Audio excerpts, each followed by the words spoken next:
Hello and welcome back to my channel. I am Hannah Alexander, and as you can tell by the title, I want to talk about my nightmare holiday to Munich. Holiday? It was 3 days, but honestly. So this is a bit different to the content I usually make. Obviously I talk about movies because that's my passion, but I just have to tell this story because it was unbelievable. So we got a very early flight to Munich. We drove to Gatwick at 2 o'clock in the morning. The parking was really easy. And then like the flight was all fine. Like it got off to a really good start. We got to the airport, we got the train. I figured out how to do it. I was really proud of myself. And we got off the train in central Munich. I can't remember what the train station's called, but the minute that we were walking through the train station to exit, my bag broke. The strap on my bag. Don't buy travel bags from Shein, lesson learned. I like Shein, I buy a lot there, but I will not be buying any more travel bags. Where we got off the train in central Munich wasn't particularly impressive. We were both quite let down when we exited. There was scaffolding and cranes everywhere. It wasn't picturesque like we were hoping for, like all the pictures that we've seen. And I know when people post their pictures and their videos of their trips, they tend to just show the best bits, but I wasn't expecting it to look the way it did. It was like being in London and like not a good part of London. Trams, very cool, but the cables that are attached to all the buildings are so unsightly.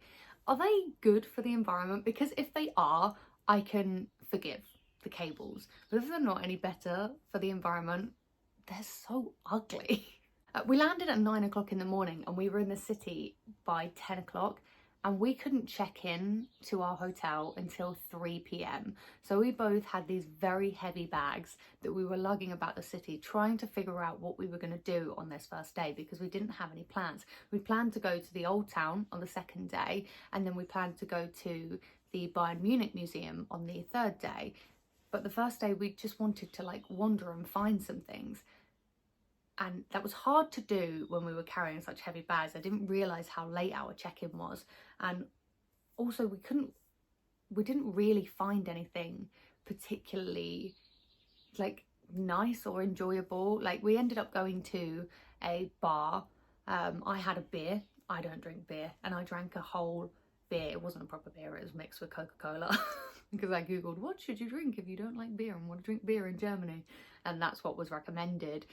It was okay. I enjoyed it. So the glass was about this big and I enjoyed it for about that much, and then I had all this to go and I was like, this is starting to be a bit of a chore to drink this. But my boyfriend did buy me a mojito to drink after, and that made up for it, and it was a blueberry mojito. It was really good. So that's what we did. We sort of wandered about, tried to find something. We wandered over to the hotel just so that we knew where it was, and then went and found somewhere to have something to eat and somewhere to have something to drink. And then eventually it got to 3 o'clock and we were able to go and check in. The hotel that we stayed in was very cheap. It was very reasonable, but it was in an extremely seedy area. And I mean strip clubs up every street you walked on to like get to our hotel, like in the area that was in, like it was, I don't know how to explain it, it was all like parallel roads, so like ding ding ding ding ding ding, and there was a strip club on every single one of them, like, and the men that were about, like I would not have felt safe walking around there as a woman if I was on my own. So we checked in, got in the lift to go up to our hotel room, came out of the lift on the other side, came round the corner, and I fell down an invisible death step. I'll show you a picture of this step. It doesn't look that bad from this angle, but where we came at it from the other side, neither of us saw the step, and I was half a step ahead of my partner, and so I started walking down the slope and fell down the step and injured my ankle to the point it still hurts now. Like it's still not fully healed. And we went 3 weeks ago now, I think, or 3 weeks ago while I'm filming this, and this will come out probably in 4 weeks time because I do them, no, 2 weeks time, 2.5 weeks time, whatever. We were there at the end of February, I think. yeah, end of February. I don't even know, it's all a blur. Yeah, we were there at the end of February, and it's now mid-March and my ankle still hurts. That's my time frame. We got into the hotel room, my ankle swelled up immediately, and I'll show you a picture of that as well. So like I had tights on and it didn't look that bad, and then I took my tights off and it was like double the size of my other ankle. It was so sore. My partner had a nap, and then we went to go and get food and to try and find me some ibuprofen. The pharmacy that we went to, it was just not there. So we walked to this pharmacy which was by McDonald's. We were going to have McDonald's, but they didn't have the screens, and we didn't want to mess about. Like, it was late, I was in pain, we just wanted to use a screen to order, and they didn't have one in there. So we were like, do you know what, screw it, let's go and find a different pharmacy and go to the Burger King, which is down the road. I know, we're in Germany, why are we eating that? Because it was late and we were tired, we just wanted to go to bed. So we found a pharmacy, got me some ibuprofen and some ibuprofen gel, and got into the Burger King, tried to order on the screens because they had screens, didn't work. Went to a different one, didn't work. So we had to go to the cashier anyway, which was fine. She was really nice, really good. Everything was fine. We got our food. We got back to the hotel, and this is where you think, okay, go to sleep, start again tomorrow. No, bed bugs.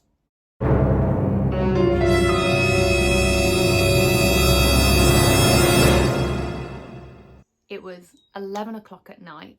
I had to ring, it wasn't even the reception of the hotel, I had to ring the hotel company that we were staying in. To his credit, he was excellent. I rang, I said, we need another room immediately, there's bed bugs. And he said, okay, give me your room number, what hotel you're staying in, and can I call you back on this number? So I gave it to him, said, yes, call me back on this number. He called back within 5 minutes saying, here's your new room, we've given you an upgrade. So we had a nice bigger bed, a better bathroom. And yeah, and so me with my extremely swollen ankle, also my partner was asleep, I found the bed bugs. I got up to get a drink. If I hadn't got up to get a drink, we wouldn't have noticed, and we could have brought them back. But so luckily we got to a different room, and this one was fine. Like we were laying in the bed, like it took us a while to go to sleep because we were waiting for the bed bugs to come out, because obviously we'd laid down, and the bed bugs had come out, and so we went, we were in this different room, we were fine, we went to sleep, and we started the next day, and day 2 was fantastic. We had such a lovely time. We went to the old town, as I said earlier, and it was so beautiful. And if you're wondering if I got any footage, I did. Here you go.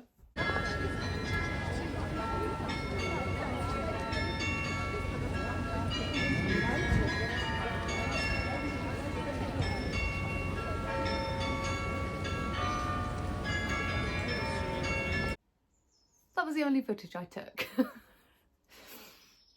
I did take lots of photos. I'll insert some here. I don't know why I put my hand out like this as if it's going to be there. It's not. It's much easier for me to just chuck them in.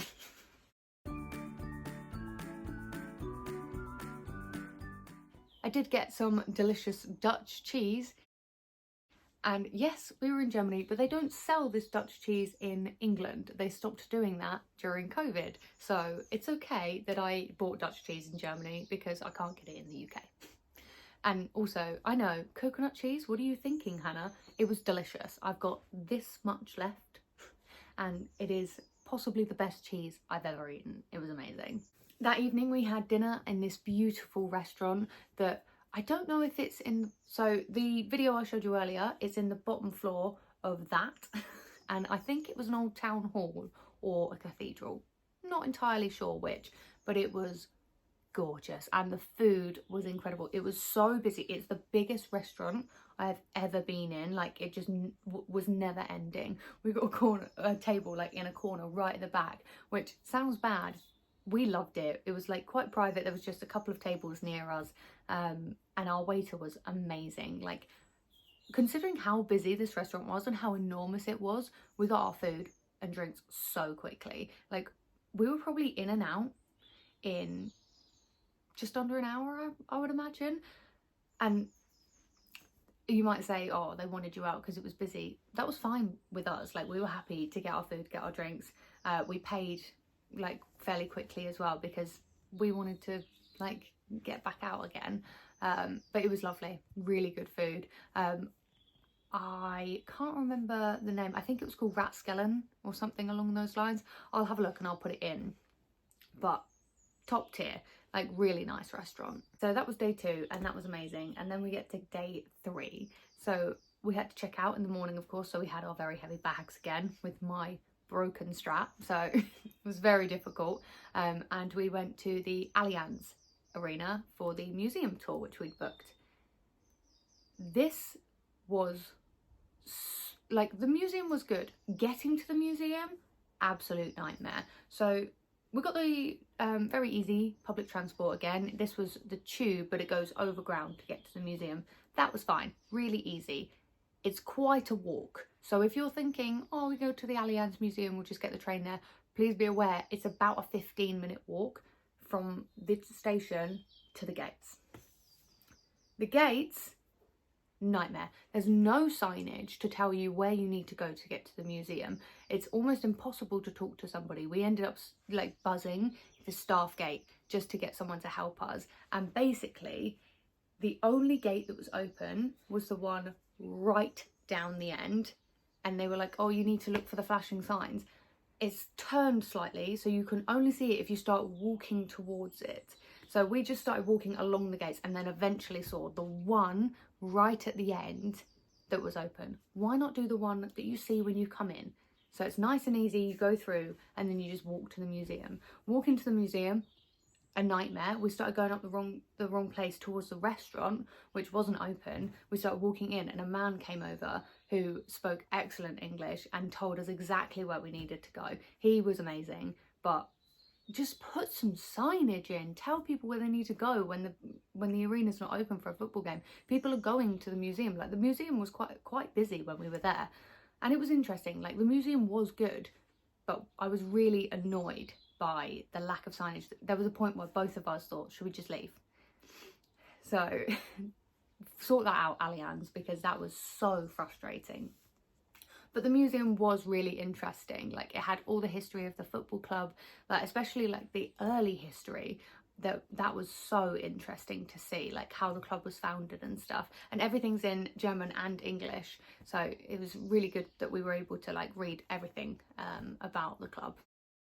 They also had big lockers that we could store our very heavy bags in, and you needed coins, and we didn't have any because we didn't use cash. We used a Revolut card for it. So like we'd gone through, and then I was like, oh, the bags, we should put the bags in lockers. So this man came over and let us out, showed us where the lockers were, and then we came back out. We were like, we don't have any coins. So he gave us little tokens, and we were like, oh, thank God. So we were able to put our extremely heavy bags into lockers so that we could actually enjoy our wander around the museum, even though our feet were killing us, because obviously I had my bad ankle, and because I've been putting so much weight on my right foot, sorry, because I twisted my left ankle, my right foot was killing me because all my weight had been on it. And also my partner, I'd been leaning really heavily on him on the evening that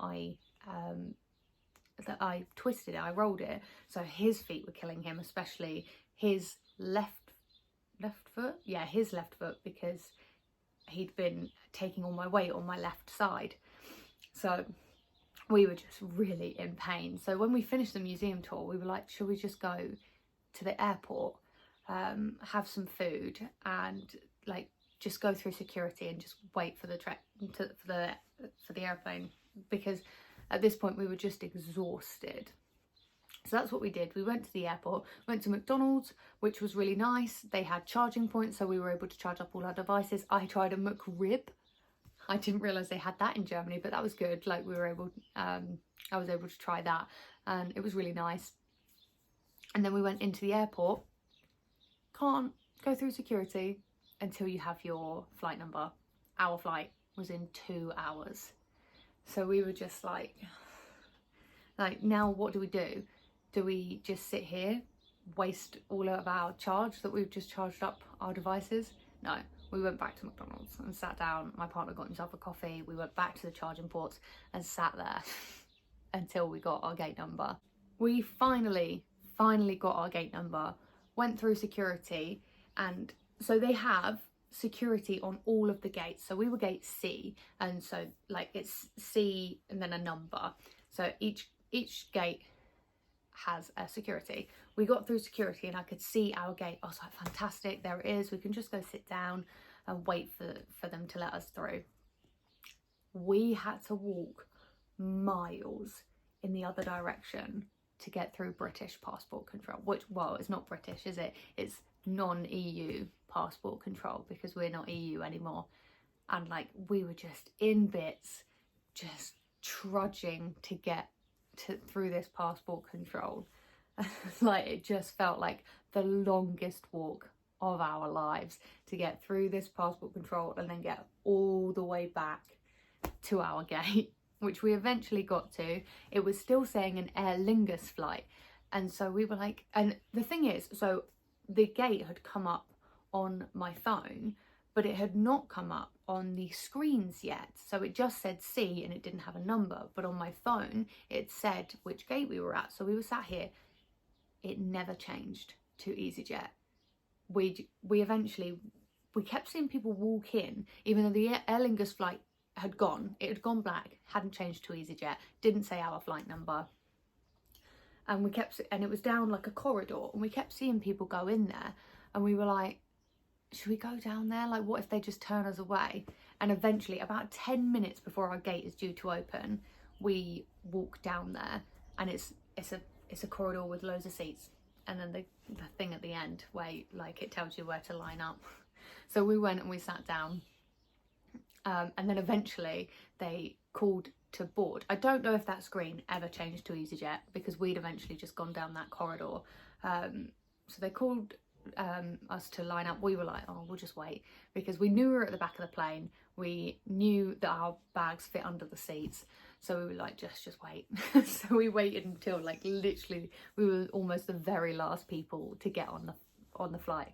And while we were queuing, we were stood behind this couple, and it was an Australian girl and a Brit boy, and they must have met while he was travelling, and he was taking her home to meet his mum.